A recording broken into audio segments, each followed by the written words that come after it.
Hey, what's up everybody? It's your boy King Arcadope, and today I decided to do something a little different. So, as you can see, this is like my redstone testing world. So yeah, I'll be doing a Minecraft video today, and I'll basically be teaching you the essentials or the basics of slime block redstone engineering or whatever. So I was kind of messing around in my world and using a bunch of really basic engines and concepts. I was able to branch out and create a bunch of and experiment with a bunch of different other ways to produce different types of motion, and so I just wanted to share that with you guys and hopefully teach you something in the process. So some of these things will be not mine, such as these two things, and this one, because those are just common knowledge, but some of these I kind of found out on my own. That isn't to say that people haven't already done them, it's just as far as I'm concerned, I've done them on my own, so for now I'll claim them as mine, but if I'm wrong, please tell me so. So without further ado, let's get started. I'll begin by basically explaining what the build is, how it works, and then I'll do a demonstration with this book I have right here. So yeah, let's get started. This first one is called the Standard Observer Engine Model, and this is seen basically everywhere. And it allows you to move in a single direction forward, but just in that single direction that you want to move it, so it doesn't go back and forth, which I'll later refer to as rebounding. But the way it works is basically you have one normal piston and one sticky piston. And what the sticky piston does, or first I should start out with the normal piston. The normal piston pushes this unit right here, these three blocks.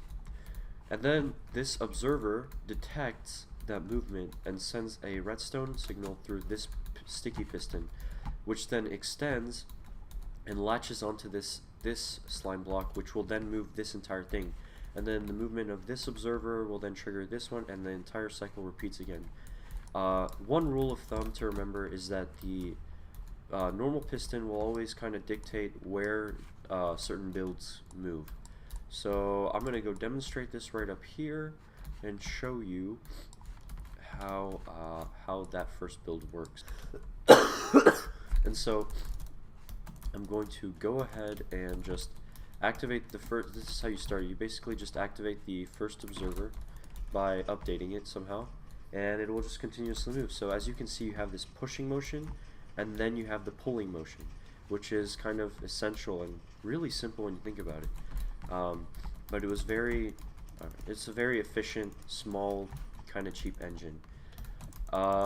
So then we're going to move on to another type of engine. So this one I call the rebounding engine model, or whatever you want to call it. It goes back and forth basically based on how you like update it. And so, excuse me, it could hit one side of the wall, and then you would just all you would have to do is update the observer that is facing the opposite direction of which you want to go, and then you would have basically a functioning back and forth machine. The way this works is it takes advantage of the fact that the observer is not only a bud detector, but also sort of a monostable circuit. So it'll send a one-tick pulse through this block, powering this piston, which will push, because it doesn't have enough time to pull, it'll just push this setup right here, and then when this one moves forward, it detects movement, sends a one-tick pulse through here, fires this piston, which then has time to grab this section and pull it backwards, and then it can do the same thing both sides. But as I will say, it is a lot better said than done. So I'm going to switch over to module 1. Oh crap. Let's have another go at this. Alright, perfect. So obviously the cloning isn't perfect, but this is just to prove a point. So first, you got to kind of catch them in a diagonal like this with one block here, one block here, because otherwise they have a tendency to line up, and then that just screws up the entire build. So I'm just going to go over here, kind of just do that, and we are ready. So I'm going to, as soon as I place this block, it'll activate it. And so as you'll see, once it reaches here, we can then activate, probably should have thought this through a little better. Alright, well, it seems to be kind of immune to that whole messing up thing, but you always want to be sure and have one block there, one block here, just to be safe. But as soon as I break that, it goes back. So this is extremely useful for bamboo farms, or any flying machine you want to use. And the way you would like add extensions, which I'll get to in just a moment, is you would basically stem them out of these slime blocks. So enough for that one. So that is the rebounding engine. And next up, we move on to this cheaper and slightly weirder piston engine. So the way this one works is a bit peculiar. I don't even really know how it works myself. I kind of just made it up through experimentation and accidental mistakes and stuff. And so as usual, the normal piston will push, and then I'm assuming it takes into combination this block combination right here, which is an old bud detector, because as soon as you update one of the pistons with this closest to it, it would activate. And then, but the added difference is that there's this observer here which is getting pulled along with the bud detector. So what I think happens is when a piston is updated, it moves this old bud detector redstone block and slime block section, and then it consequently activates this observer, which then adds a redstone current into this one, which then updates the piston that it has been sent to, which then consequently will cause the piston that it's sent to, it will cause it to extend, which will basically just cause the system to repeat. So better done than said. I'm just gonna go up here, clone it right quick, and as you can see, it's very aggressive. Like, it will start under any pretext basically, but as you can see, it kind of, I mean, it's better. I guess I should just let you take a look at it, and even when it's technically stopped, it'll keep going. And I should note, you should note that this is actually a monodirectional, so one direction engine. So it only works going through one direction. But it is a bit finicky, kind of weird the way it works, but it is cheaper and more interesting nonetheless. Moving on to the next builds I should say, are these two little modules, and I wouldn't call these engines, I would call them more add-ons. And so I'll start with the single push module, which basically, when this observer detects movement, it shoots a redstone signal into this and pushes whatever block assembly, up to 12 blocks that you have in front of this piston. And then, just to make things brief, I'm just gonna explain this one too. And this basically does the exact same thing, shoots a redstone pulse into here, except that this piston extends and grabs onto other blocks. So this one does the pulling, so you would probably mount this onto anything behind the main engine unit, and you probably mount this in front of any engine unit. So I'm gonna do things a little differently this time. I will set up both modules manually, right over here, by using the typical engine module, and you might actually want to clone this a little higher. So we're gonna go up here, clone this, but as you can see, it's kind of already adapted into this design. So all I have to do is I'd have to place one normal piston right over here, because essentially you see the shape right there. It's like an integrated push module. So all I'd have to do is probably just place some wool right there.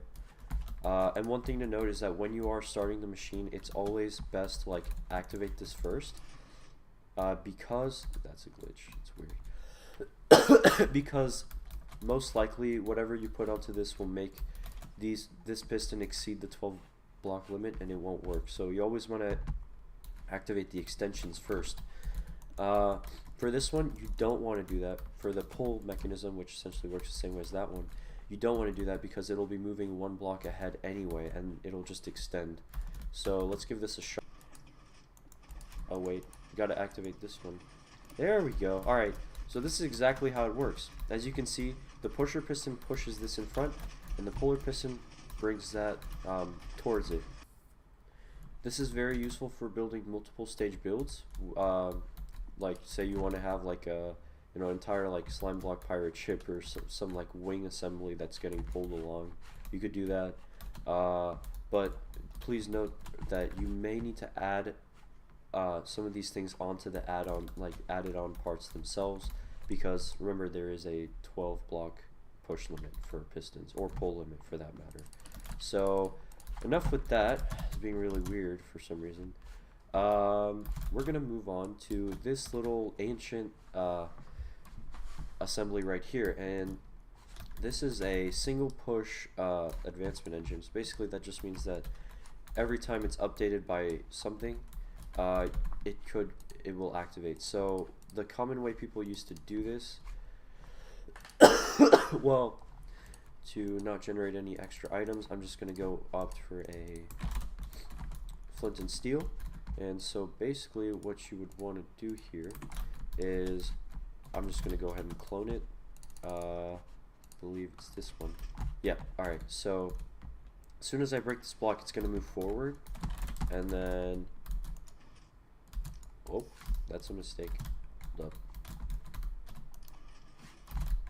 up. As soon as I activate this block, kind of weird how that works, it will do a sort of, it'll just do a single push. So rather than use flint and steel, which is kind of weird, I'm going to use string. And for some reason it doesn't want to work exactly correctly. But basically, oh okay, it's fine I guess. But that's essentially how it works. And it seems to be a bit buggy. Maybe it's the version I'm using. I am in 1.14.2, which is one version less, but nonetheless there shouldn't be that many difference. So yeah, that's that.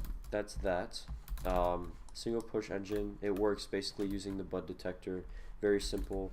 You place down something that updates the block, this bud detector moves, and then this piston is able to be detected. So I would say, yeah. And so this thingy right here is of my own creation. Maybe it's been done before, I have no clue, but I came up with it on my own.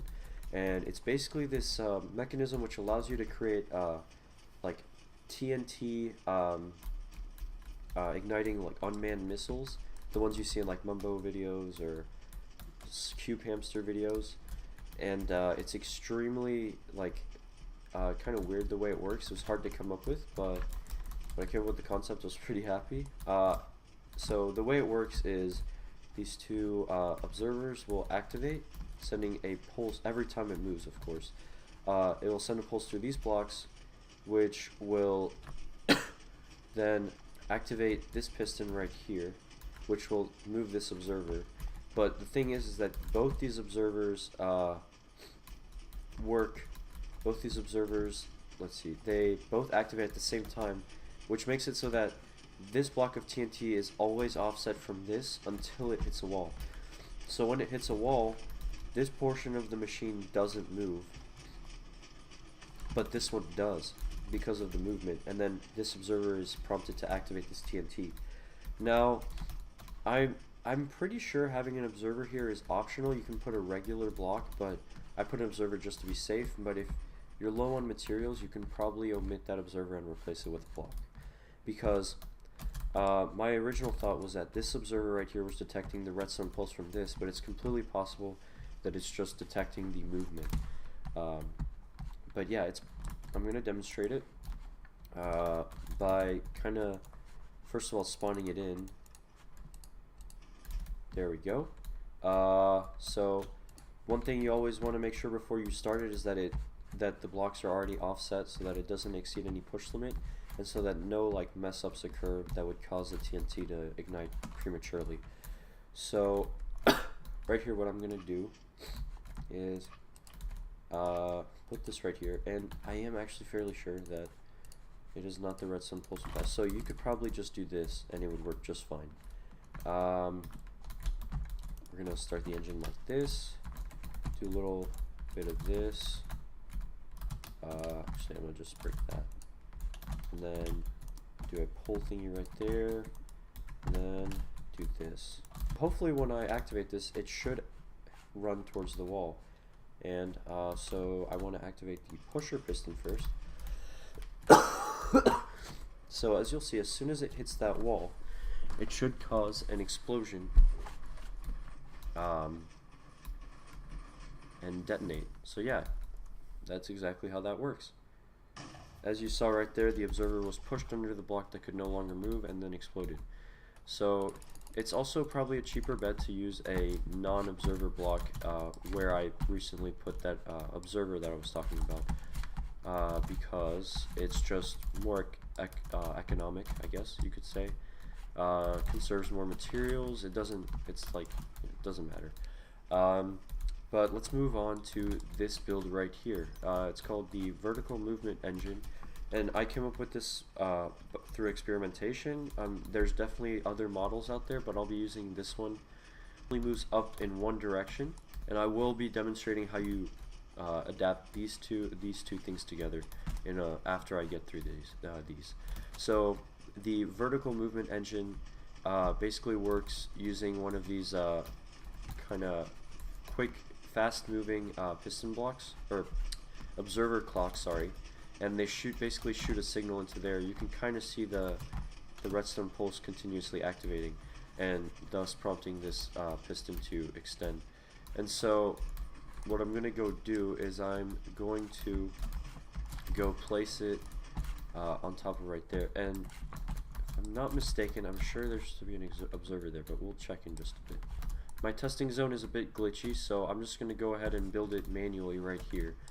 So as you can see, it kind of requires a little bit of, not that much. It's just, you need a piston that does the pushing, dictates the upwards direction, slime block, normal piston, right here, and then you basically want to place these two observers facing into each other, and what it'll do is essentially it works like this. So what I reckon is happening is that this is sending an output through here, and then as soon as this one pulls, this one is extended towards this one, and I believe that it's either being powered by this observer right here, which is constantly getting an output, or it is basically a bud engine, whereas like this is powered, so the piston thinks it should be powered, and the movement basically updates the piston into extending and pushing it upwards. So that's how that works, and you do not need to place an observer right there. I was just kind of doubtful of my own creation. So this right here is the single push mechanism, and it only goes up one at a time. Pretty basic, but it's fairly simple. It's basically the standard engine, except it only uses one observer, and the reason that works is, I guess, this piston is powered by this observer, so it pushes up, but then this piston is also powered by this observer when it detects movement, so it pulls this whole unit up. So I'm going to demonstrate it right quick, actually just right here, because that testing zone seems to be problematic. So as soon as I update this, it pushes upwards. Very simple. It's kind of, you could add some extensions here if you wanted to, like I'm gonna put the extension right here, because if I put any extension, well, actually do that.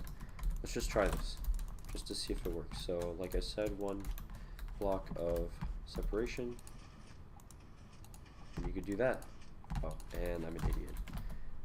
But it does work perfectly fine. Just remember the push limit, and it will be perfect for you. So you could also do the same thing with the pulling mechanism. Just be careful with the sticky pistons, because they do kind of require. So this is basically what you want to do. You want to extend it out because sticky pistons are weird. As soon as that moves up, it activates this observer, which then pulls this.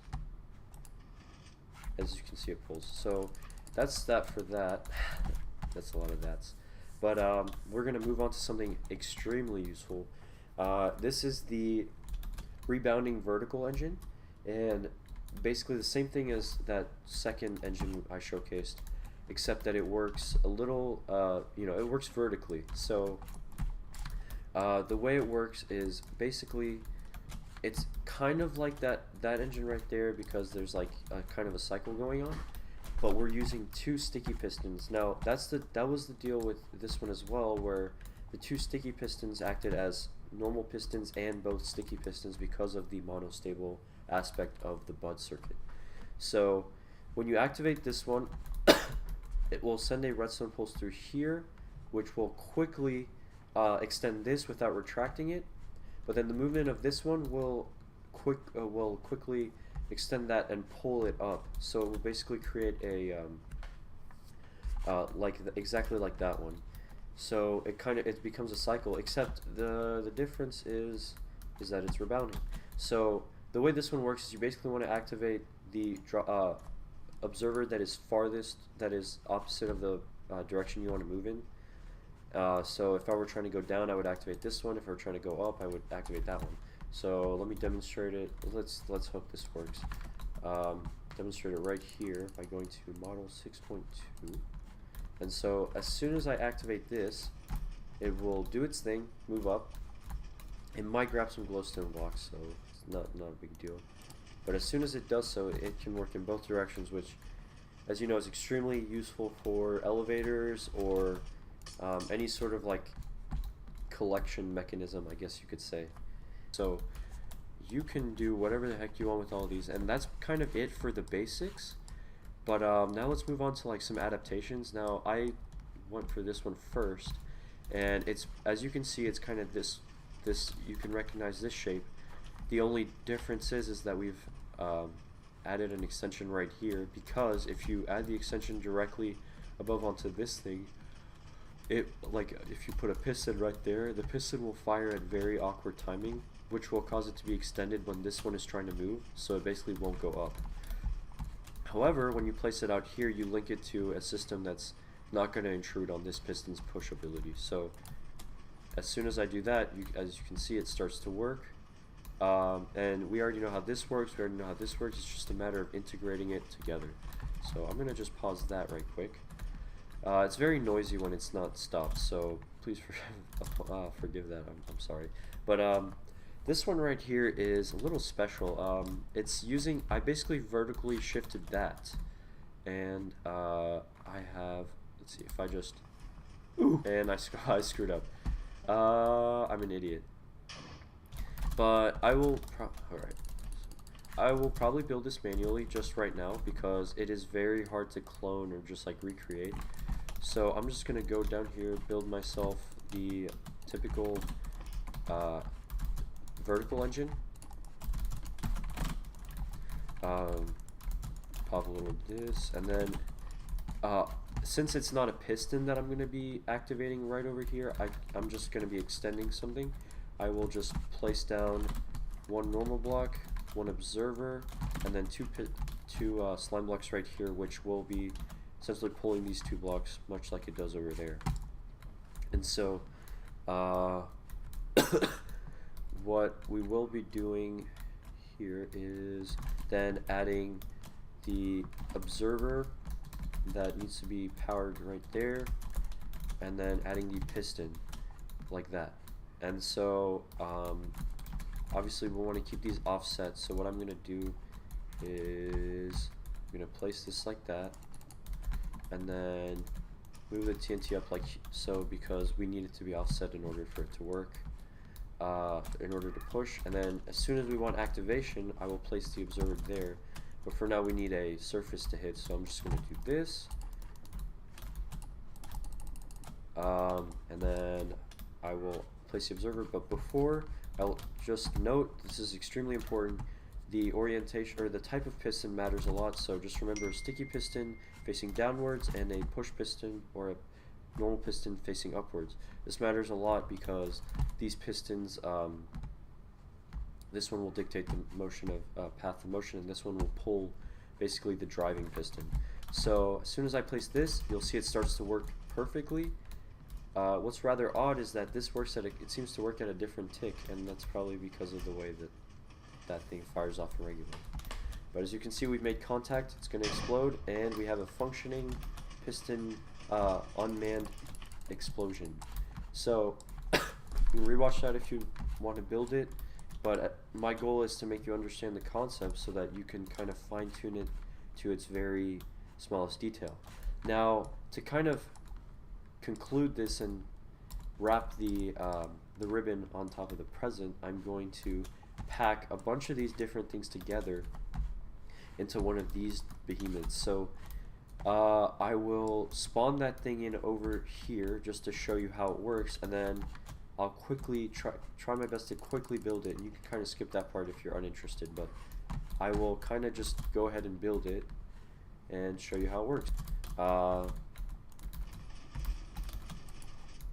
So I'm going to activate this machine right here, and as you can see, it starts to go, and maybe as it's going by you can try and identify the different types of modules that are going on, and that's because I'm an idiot. I did not.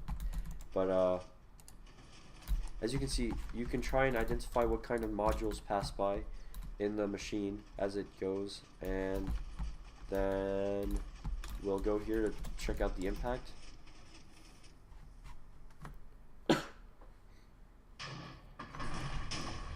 And so that's exactly how that works, and as you can see, the destruction power is kind of massive as it kind of broke everything in the radius. But if we just let me show you how it's done. So first we're going to start with an engine, and you know, if you get good enough, you can probably opt to do any kind of engine you want. So you could do that weird piston engine, but I would say play it on the safe side just for now, or I'm going to play it on the safe side just for now for demonstration purposes, but in your own worlds obviously you have the power to do whatever you want. So here we're going to have an engine block, and then out of that engine block we're going to extend a push module, which we're then going to use to create a piston, what's it called? An explosion module, or a contact explosion module, which will basically make this thing unmanned. And so we just need to put that there, put a piston there, and then offset these appropriately so that we don't have any stupid mistakes. However, that's not all. You're gonna want to add obviously an extension, because this thing will most likely not work, you know, if there's no extension. So what I'm going to do is I'm basically going to place this right here, place an observer on top. Ooh, that's dangerous. Okay, I'm not going to do that actually, because I could have caused an explosion. What I will do though is I will place an observer right here, and then put a push piston right there, which should then give me the power to extend, you know, put a bunch of TNT. And the reason that earlier move was dangerous is because that observer had the potential to ignite the TNT that was surrounding it, which would have given us problems. But let's see, you know, if we want to add more blast power, we could potentially just, you know, do this, place this on the side, and then let's give it a go. So I'll break it down right before we put this thing to death. This is the engine push module, which is just a piston. Then we have this contact explosion module, which once all these pistons are prevented from extending, this one will too, but this one will continue and activate this, which will then set off, you know, the consequent explosions. And then, but as it moves, it pushes along this module, which then activates this observer, pushes this, causes this piston to push this entire thing.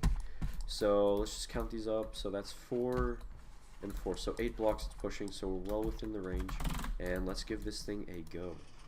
So as soon as that goes, as you can see, everything is working perfectly. And as soon as it hits, which hopefully it will, it activates that, and we will have a nuclear explosion basically. So yeah, that's about it for the video. I hope you learned some micro concepts, some small things that you can use to tweak and create whatever you want in your world. I hope this helped. I just kind of want to make redstone more widespread because it's one of the best things about Minecraft in my opinion, and that's what sets it apart. So if you guys like this kind of stuff, just let me know, I guess, and I can do some more stuff like this in the future. So thanks for watching, and I will see you guys next time, hopefully with another video. Bye.